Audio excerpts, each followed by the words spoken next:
90 రోజుల కోర్సు పూర్తి చేస్తే చాలు 100% ప్లేస్మెంట్ సపోర్ట్ తో సాఫ్ట్వేర్ జాబ్ మీ సొంతం. వెంటనే కోడ్ జ్ఞాన్ డెస్టినేషన్ ని సంప్రదించండి. నమస్కారం అలగారి రవీంద్రనాథ్ గారు. నమస్తే అండి సిరి గారు. మరో దిశ లాంటి కేసుని మనం ఈ రోజు మెడ్చల్ ప్రాంతంలో జరిగిన సంఘటన ఏదైతే ఉందో ప్రజలందరినీ కూడా తీవ్ర దిగ్భ్రాంతికి అలాగే భయాందోళనకి గురి చేసింది అని చెప్పొచ్చు. దానికి సంబంధించిన పూర్తి వివరాలు ఏంటి సార్?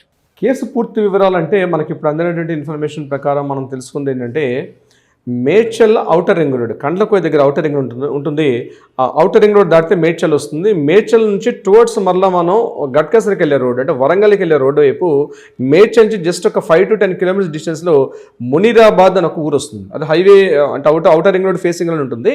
ఆ మునీరాబాద్ కూడా సర్వీస్ రోడ్ ఉంటుంది. ఔటర్ రింగ్ రోడ్ కింద సర్వీస్ రోడ్డు, ఆ పక్కనే మునీరాబాద్ పరిధి ఉంటుంది. యాక్చువల్గా ఆ మునీరాబాద్ కిందన అండర్ పాస్ కిందన యాక్చువల్గా outer ring road under pass కిందన నిన్న ఒక దృశ్యాన్ని కొంతమంది చూశారు. అందులో ఏంటంటే ఒక వివాహితటువంటి స్త్రీ ఆమె చనిపోయినటువంటి కాలుతున్నటువంటి కొన్ని భాగాలు చూసి ఇమీడియట్గా దగ్గరలో ఉన్నటువంటి పోలీస్ స్టేషన్ కొంతమంది ఇన్ఫర్మేషన్ ఇవ్వడంతో హడావుడిగా పోలీసులు వెళ్ళి చూసేసరికల్లా ఒక వివాహిత స్త్రీ చనిపోయినట్టుగా గుర్తించడం జరిగింది. అంటే ప్రధానంగా అక్కడ ఉన్నటువంటి గుర్తుల ప్రకారం చూసినట్లయితే ఆ గుర్తులు ఏవైతే ఉన్నాయో ఆమె కాలిక మట్టెలు ఉన్నాయి అంటే అది తప్పనిసరిగా ఒక వివాహిత స్త్రీ అని ఒక ఇండికేషన్ తెలుస్తోంది.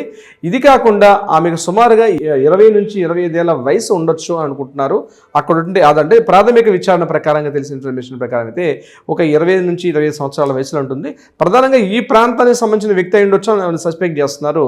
ప్రధానంగా ఆ మిగిలినటువంటి కొన్ని భాగాలు మిగిలిపోతే ముఖ్యంగా ఆమె చేతి మీద శ్రీకాంత్ అని అదేవిధంగా నరేంద్ర అని 2 పేర్లు ఉన్నాయి. అంటే ఈ పేర్లు బట్టి చూసినట్లయితే ముందుగా ఏమనుకున్నారంటే బహుశా బయట వ్యక్తులు ఎవరైనా బీహారీస్ అట్లా అనుకున్నప్పటికి కూడా అవకాశం తావు లేకుండా ఈ ప్రాంతానికి చెందినటువంటి వ్యక్తులుగా మనం గుర్తుపెట్టుకోవచ్చు. ఈ 2 పేర్లు ఉన్నాయంటే దట్ నరేంద్ర అనే పేరు కూడా ఈ ప్రాంతం వరకు అంటే తెలంగాణ ప్రాంతం వాళ్ళ వరకు అని కన్ఫర్మేషన్ కూడా చేసుకోవచ్చు. శ్రీకాంత్ నరేంద్ర 2 పేర్లు ఉన్నాయి. మరి 2 పేర్లు తన యొక్క ఏదైనా లవరా లేకపోతే హస్బెండా లేకపోతే బ్రదర్సా చాలా మంది పేర్లు రాసుకుంటారు అనే కోణంలో కూడా పోలీసులు ఇంటరాగేట్ చేస్తున్నారు. ముఖ్యంగా ఇటీవల కాలంలో ఈ పరిసర ప్రాంతాల్లో ఏమైనా మిస్సింగ్ ఉంటే పోలీసులు ఏం చేస్తారంటే ఇట్లాంటి అనుమానాస్పద మృతి కిందకు వచ్చేటప్పుడు సమీప ప్రాంతంలో కానవాళ్ళ ప్రకారం ఏమైనా మిస్సింగ్ కేసులు ఏమైనా పోలీస్ స్టేషన్లో ఏమైనా ఇన్ఫర్మేషన్ వస్తే వాటిని కూడా ఎంక్వైరీ చేసే పనిలో ఉంటారు పోలీసులు. ఇదేమప్పుడు కూడా ఒకప్పుడు దిశ కేసు మన 2019లో ఏదైతే దిశ కేసు చూసామో అదే తరహాలో ఈ కేసు కూడా ఎలా జరిగిందంటే పూర్తిగా అండర్ పాస్ కింద పెట్టి ఆ అమ్మాయిని పెట్రోల్ పోసి కాల్ చేశారు. అక్కడ అంటే మొహం మీద గట్టిగా బండరాయితో మోది చంపేశారు. చనిపోయిన తర్వాత ఆ మిగిలిన దేహం మీద కూడా పూర్తిగా ఆ పెట్రోల్ తీసి కాల్ చేసినటువంటి ఆనవాళ్ళు అయితే అక్కడ కనిపించి ఈ మృతదేహాన్ని గాంధీ హాస్పిటల్ పెట్టుకెళ్ళి మిగిలినటువంటి పోస్ట్ మార్టం మీద తీసుకెళ్తున్నారు. పోలీసులు ఆ కోణంలో పూర్తిగా ఇంటరాగేషన్ చేస్తున్నారు. అయితే ఇక్కడ విషయం ఏంటంటే ఈ సంఘటన అర్ధరాత్రి పూట మునీరాబాద్ అనే ప్రాంతం కూడా ఎలా ఉంటుందంటే ఔటర్ రింగ్ రోడ్లో కొన్ని ప్రాంతాలు చాలా వరకు అంత ఓపెన్గా కనిపిస్తున్నప్పటికీ కూడా ఈ మునీరాబాద్ ప్రాంతం అంత ఎక్కువగా జనసాంద్రత అంటే జనాలు ఎక్కువగా తిరుగుతున్న ప్రదేశం అయితే కాదు. కంప్లీట్గా మేడ్చల్ నుంచి టువర్డ్స్ ఈస్ట్ వైపు వెళ్ళినట్లయితే మనకి ఆ గట్కేసర్ అటు వెళ్ళే రోడ్ అంటే ఇంకా మనం షామీర్పేట రోడ్ కన్నా బిఫోర్ వస్తుంది. యాక్చువల్గా మనకి మేడ్చల్ రింగ్ రోడ్ కండ్లకోయ అయితే నెక్స్ట్ రింగ్ రోడ్ మనం ఎక్కడ దిగాలంటే షామీర్పేట దిగాల్సి వస్తుంది. షామీర్పేట రింగ్ రోడ్కి దీనికి మధ్యలో మనకి బైపాస్ మనకి ఎక్కడ మనకు కూడా ఎగ్జిట్ అయ్యే అవకాశం లేదు. నెక్స్ట్ ఎగ్జిట్ షామీర్పేట వస్తుంది. సో ఇది యాక్చువల్గా ఈ ప్లేస్ ఎక్కడ ఉంటుందంటే మేడ్చల్ జంక్షన్ నుంచి జస్ట్ ఒక 5 కిలోమీటర్లు 6 కిలోమీటర్లు వెళ్ళగానే మునీరాబాద్ వస్తుంది.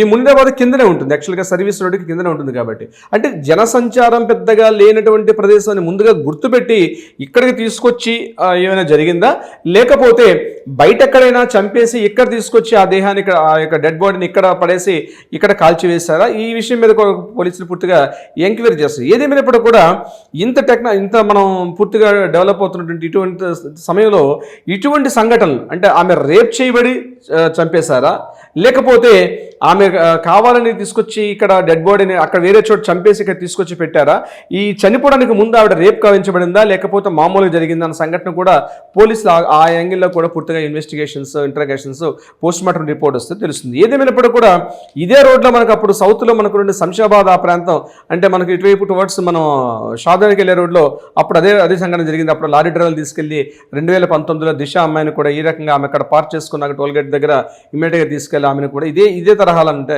తీసుకెళ్ళడం అక్కడ ఆమె చంపినటువంటి సంఘటన కనిపిస్తుంది. కాబట్టి బహుశా ఇప్పుడు కూడా ఏమనుకుంటారంటే పోలీసులు ఇంచుమించుగా దిశ సంఘటన లాగా ఉంది అనే ఒక అనుమానం ఎక్స్పెక్ట్ చేస్తాను. దగ్గరలోని సీసీటీవీ ఫుటేజ్ అన్ని కూడా పోలీసులు కంప్లీట్గా కూడా జల్లెడ పెట్టే పనిలో ఉన్నారు. దీని మీద ఖచ్చితంగా నేను అనుకుంటాను ఈరోజు సాయంత్రం రేపు మార్నింగ్ వరకల్లా పోలీసులు దీని మీద ఒక రిలీజ్ అయ్యే అవకాశం కూడా ఉంటుంది. ఏదేమైనప్పటికీ కూడా పోలీసులు డే అండ్ నైట్ పెట్రోలింగ్ చేస్తున్న సందర్భంలో కూడా ఇట్లాంటి సంఘటనలు జరుగుతున్నాయి.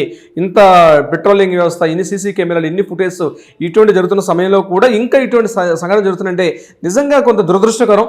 ఎందుకంటే ఇట్లాంటి సంఘటన జరిగేటప్పుడు ప్రజల్లో భయాందోళనకు గురవుతారు. పబ్లిక్ ప్రధానంగా ఏంటంటే ఒక రకమైన ప్యానిక్ సిచ్యువేషన్కి వస్తుంది ఇటువంటి సంఘటనలు జరుగుతున్నాయి అంటే రొటీన్ లైఫ్లో జరుగుతూ ఉంటే రొటీన్గా మన పనులు మనం చేసుకుంటూ వెళ్ళిపోతే మనకు అనిపించదు. కానీ ఇట్లాంటి సంఘటనలు జరిగేటప్పుడు మాత్రం సమీప ప్రాంతాలంతా కూడా భయాందోళనకు గురవుతారు. అంటే పోలీసులు పూర్తిగా ఎంక్వైరీ చేసి దాని మీద విచారణ చేసి ఎవరైనా మిస్సింగ్ కేసు నమోదయ్యిందా లేదా, ఇది అంటే ఖచ్చితంగా ఒక విషయం చెప్పొచ్చు. ఈ పేర్లు బట్టి చూసినట్టయితే మాత్రం ఆ వివాహిత ఈ పరిసర ప్రాంతాలు ఏదైనా దగ్గర గ్రామానికి కావచ్చు, సిటీ వ్యక్తులు కావచ్చు అని మాత్రం ఒకటి మేజర్గా అనిపిస్తోంది ఏదేమైనప్పటికీ కూడా. ఇంకోటి ఆమె మ్యారేజ్ అయినట్టుగా కూడా ఆమె కాళ్ళకు ఉన్నటువంటి మట్టిలు బట్టి చెప్తున్నారు. ఇక ఆమె వయసు కూడా 20 నుంచి 25 ఏళ్ల వయసు మధ్య విషయం కూడా కన్ఫర్మేషన్ వచ్చింది. కాబట్టి ఇక నాకు తెలిసి ఇది సాయంత్రం వరకల్లా ఖచ్చితంగా ఒక సరైనటువంటి ఇన్ఫర్మేషన్తో పోలీసులు కూడా ముందుకు వచ్చే అవకాశం కూడా ఉంటుంది. ఇటువంటి జరగకూడదని కోరుకుందాం. ఎందుకంటే కంప్లీట్గా డే అండ్ నైట్ సిటీలో ఎట్లా అయిపోతుందంటే డే అండ్ నైట్ యాక్టివిటీస్ కూడా పెరిగిపోతున్నాయి. అంటే రకరకాల ఉద్యోగాలు, వ్యాపారాల పని మీద కూడా వెళ్ళే వాళ్ళు, వచ్చేవాళ్ళు పరిస్థితుల్లో ఇటువంటి సంఘటన, అది కూడా ఔటర్ రింగ్ రోడ్ లాంటి కీలాంటి ఒక ప్రదేశం, ఒక ఔటర్ రింగ్ రోడ్ అంది నంబర్ ఆఫ్ వెహికల్స్ వెళ్తుంటారు, కొన్ని వేల మంది వెళ్తూ వస్తున్నటువంటి అటువంటి ప్రదేశంలో ఔటర్ రోడ్ కిందన ఇటువంటి జరిగిందంటేనే డైజెస్ట్ చేసుకోలేకపోతున్నారు. ప్రజలందరూ కూడా భయాందోళనకు గురి ఉన్నారు. సో దీనికి ఇమీడియట్గా పోలీసులు పులి స్టాప్ పెట్టి దీని మీద సరైన ఎంక్వైరీ చేసి ఇన్ఫర్మేషన్ వస్తుంది. ఆ ఇన్ఫర్మేషన్ కానీ నెక్స్ట్ వీడియోలో మనందరం కూడా కలిసి దీని గురించి పూర్తిగా మాట్లాడదాం. సిరి గారు, thank you sir, thank you so much. Thank you so much అండి సిరి గారు, థ్యాంక్ యూ సో మచ్.